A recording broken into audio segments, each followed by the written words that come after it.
Hi friends, எல்லோருக்கும் வணக்கம். நம்ம சேனலை சப்ஸ்கிரைப் பண்ணாதவங்க கொஞ்சம் சப்ஸ்கிரைப் பண்ணிக்கோங்க. பாவக்காய் மீடியம் சைஸ் பாவக்காய் 2 கட் பண்ணி வச்சுருக்கேங்க. கொஞ்சம் பொடிசாக கட் பண்ணி வச்சுருக்கேன். ஒரு சின்ன தக்காளி, 10 சின்ன வெங்காயம் கொஞ்சம் கட் பண்ணி வச்சுருக்கேங்க. தேவைப்பட்டால் நம்ம பெரிய வெங்காயமும் ஆட் பண்ணிக்கலாம். கொஞ்சம் கருவேப்பிலைங்க.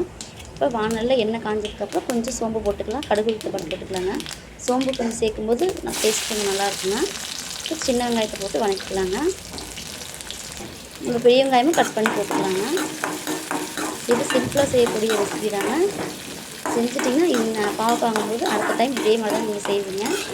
கசப்புமே இருக்காதுங்க. இப்போ வெங்காயம் இந்த மாதிரி நல்லா வதங்கினதுக்கப்புறமா நம்ம தக்காளி கட் பண்ணி போட்டுக்கலாங்க. தக்காளி நம்ம பொடிசாக கட் பண்ணிக்கலாம். நான் இந்த மாதிரி கட் பண்ணிட்டேங்க. தக்காளி வெங்காயம் நல்லா வதங்கட்டுங்க. அதுக்கப்புறம் கொஞ்சம் கருவேப்பிலை போட்டுக்கலாங்க. பாருங்கள், இந்த மாதிரி வதங்கினதுக்கப்புறம் கொஞ்சம் கருவேப்பிலை போட்டுக்கலாம். கருவேப்பிலை வந்து நம்ம பாவக்காய் சேர்த்ததுக்கப்புறம் கருவேப்பிலை போட்டுக்கலாம். நான் இப்படி போட்டேங்க. இந்த மாதிரி நல்லா வதங்கினதுக்கப்புறமா பாவக்காய் போடும்போது நம்ம கொஞ்சம் பாவக்காய் கசப்பு இருக்காதுங்க. குழம்புக்குள்ளே கசப்பு இறங்காதுங்க. கருவேப்பிலை நல்லா வதங்கிடுச்சுங்க. வெங்காயமும் தக்காளி நல்லா வதங்கிடுச்சு. இப்போ நம்ம பாவக்காய் போட்டுக்கலாங்க. மீடியம் சைஸ் பாவக்காய் நான் கட் பண்ணி போட்டுக்க வேண்டாம். இந்த மாதிரி நல்லா வதக்கிக்கோங்க. ஒரு 5 மினிட்ஸ் கொஞ்சம் நல்லா வதங்கட்டுங்க. பாவக்காய் சுண்டல் போட்டு குழம்பு வைக்கலாம். பாவக்காய் வறுக்கவும் செய்யலாங்க. இந்த மாதிரி ஒரு டைம் செஞ்சு பாருங்கள்.